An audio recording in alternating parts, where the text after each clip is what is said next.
શું તમે ચૂંટણી લડવા માંગો છો? તો ઊભા રહો.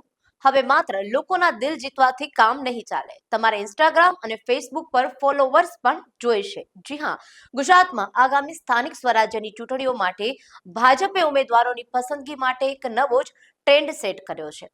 હવે ઉમેદવારોએ ફોર્મ ભરતી વખતે પોતાના બાયોડેટામાં જણાવવું પડશે કે તેમના ઇન્સ્ટાગ્રામ, ફેસબુક, એક્સ, ટ્વિટર અને વોટ્સએપ ચેનલ પર કેટલા ફોલોવર્સ છે. તમે કેટલા એક્ટિવ છો એ બધું જ ચેક થશે. જેના ફોલોવર્સ વધારે એની ટિકિટની શક્યતા એટલી જ પ્રબળ. હવે સવાલ એ થાય છે કે આવું કેમ? કારણ કે આજનો જમાનો ડિજિટલ ઇમ્પ્રેશનનો છે અને ખાસ કરીને યુવા મતદારો સુધી પહોંચવા માટે નેતાઓનું ઓનલાઈન હોવું હવે અનિવાર્ય બની ગયું છે.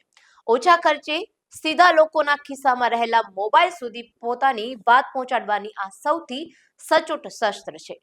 પણ આ નવા નિયમથી એક મોટો ટ્વિસ્ટ આવ્યો છે. વર્ષોથી જમીન પર કામ કરતા સિનિયર કાર્યકરો અને જૂના જોગીઓમાં થોડું કચવાટ છે. કારણ કે તેઓ સોશિયલ મીડિયા પર એટલા સક્રિય નથી. જ્યારે બીજી બાજુ જે ટેક સેવી યુવાનો રીલ્સ અને પોસ્ટથી છવાયેલા છે તે કદાચ આ રેસમાં મેદાન મારી જાય તેવી પૂરી શક્યતા છે. તો મિત્રો, હવે રાજકારણમાં આવવું હોય તો જમીન પરના કામની સાથે સાથે સોશિયલ મીડિયાનું ગણિત પણ શીખવું જ પડશે. તમારું શું માનવું છે? શું ટિકિટ આપવા માટે માત્ર સોશિયલ મીડિયાના ફોલોવર્સને માપદંડ યોગ્ય છે? તમારી રાય કોમેન્ટમાં ચોક્કસથી જણાવશો અને આવા જ ઇન્ફોર્મેટિવ વિડીયો માટે અમને ફોલો કરવાનું ચૂકશો નહીં.